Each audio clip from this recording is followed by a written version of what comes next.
esta charla, la primera transparencia, como veis ahí, pues es un coche de Fórmula 1, ¿no? Un bólido de Fórmula 1. Los coches de Fórmula 1, sabéis que pues tienen una serie de características que hacen que un piloto pues pueda ganar una carrera o no. Es decir, la destreza del piloto pues es muy importante. O sea, el que el piloto sea muy bueno pues es muy importante.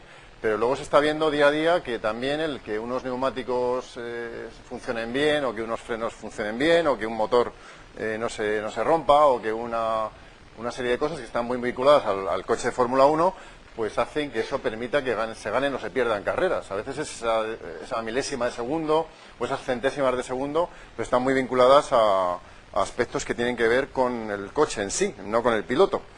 Y el coche en sí, yo fijaos que os he puesto a propósito una foto que se parece que está movida, que es una foto del coche en movimiento, ¿no? Un coche Fórmula 1 no es algo estático, que está quieto en un garaje, es algo que se mueve, que está corriendo a gran velocidad.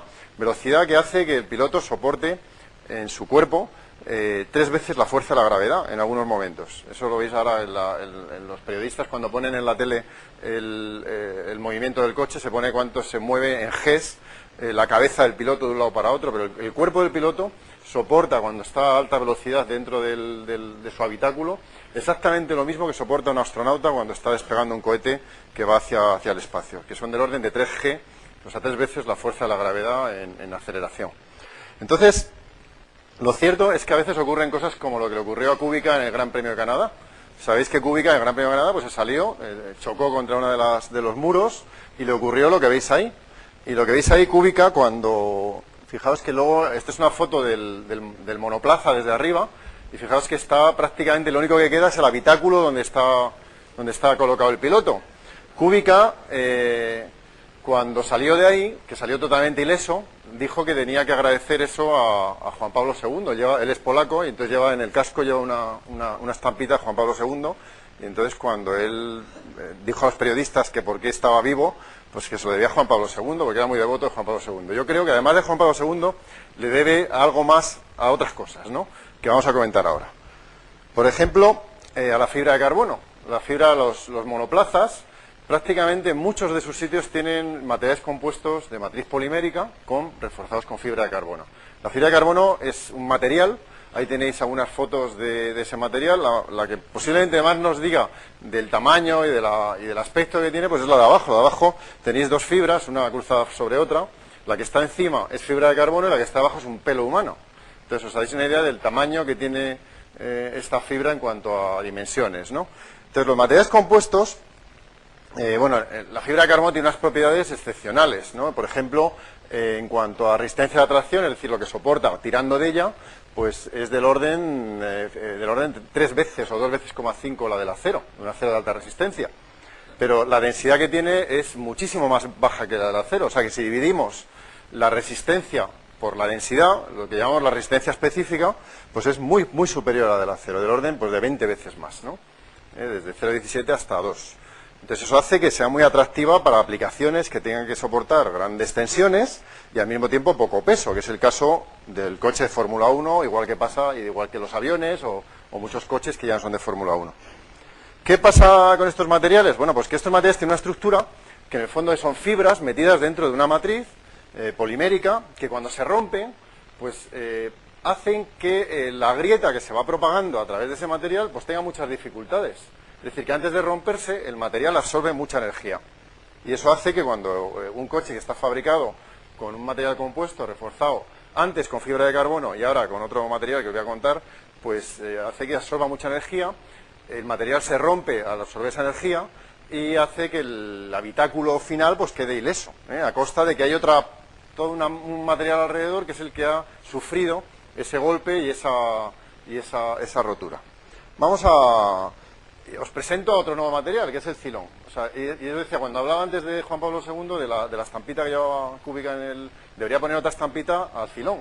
El Cylon o Cylon, como queréis llamarlo, es un nuevo material, es un poliuretano, un polímero, que es el que ha sustituido a la fibra de carbono en muchos monocascos de coches de Fórmula 1. Ahí tenéis lo que es la fórmula química, vamos a decir, de este polímero, ¿no? Ese es el monómero de este polímero. Pero lo que es cierto es que este material Comparado en distintas propiedades, si os fijáis, por ejemplo, simplemente en la que está a la izquierda, donde viene la stiffness, es la rigidez del material en función de la resistencia de atracción, pues este material que está arriba a la derecha, pues es todavía mucho mejor que la fibra de carbono. Y los coches, los monoplazas ahora de Fórmula 1, son materiales compuestos reforzados con esta fibra, que ya es una fibra, vamos a decir, que va un poquito más allá que la fibra de carbono, que es la fibra que todos hemos conocido. De hecho, los periodistas yo creo que todavía no han descubierto el filón. Cuando lo descubran, empezaréis a oír. Fijaos que ellos hablan mucho de fibra de carbono, pero todavía no saben que existe esto. Cuando lo sepan, pues ya empezarán a hablar de ello.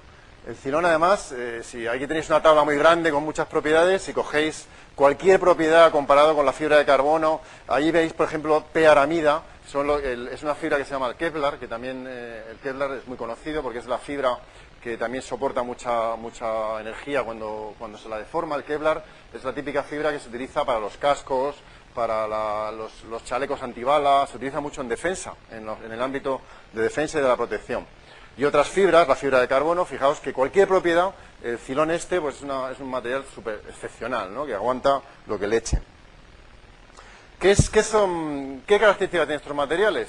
Son materiales que son frágiles, entre comillas, es decir, se rompen con el impacto, pero que absorben muchísima energía. Los materiales dúctiles de toda la vida, por ejemplo, los metales, son materiales que tienen curvas de carga de formación cuando absorben un impacto del estilo de la curva verde. Sin embargo, estos materiales tienen la característica de que se rompen, pero absorben muchísima más energía. Y eso hace que se rompan cuando choquen, o sea, cuando choca el monoplaza se destroza totalmente, pero antes de romperse ha absorbido muchísima energía, lo cual ha permitido que el piloto pues no sufra dentro de sí mismo ese problema y que sobreviva. Ahí tenéis otro ejemplo del filón comparado, por ejemplo, con el Kevlar, que os comentaba antes, que es la fibra típica que se utiliza en defensa en chalecos antibalas, en cascos, o en cascos no solamente de pilotos de Fórmula 1, sino en cascos de militares, ¿no? Bueno, muchas veces el tema de la ciencia, vamos a ir involucrando o vinculándonos a la ciencia de materiales, ¿no?, o la ingeniería de materiales, ciencia e ingeniería de materiales. Muchas veces los ingenieros han menospreciado los materiales, en el sentido de que son ingenieros de diseño, ingenieros que fabrican barcos o que fabrican coches, y no se dan cuenta de que detrás hay un material que es el que tiene que soportar esa aplicación, ¿no?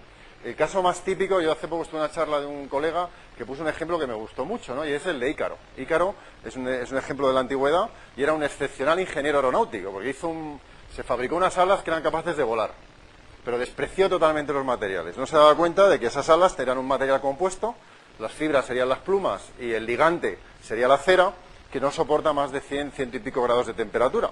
Entonces despreció totalmente los materiales y se estrelló. Entonces eso es lo que ha pasado muchas veces en la historia del hombre. Entonces en el Titanic pues pasa algo parecido.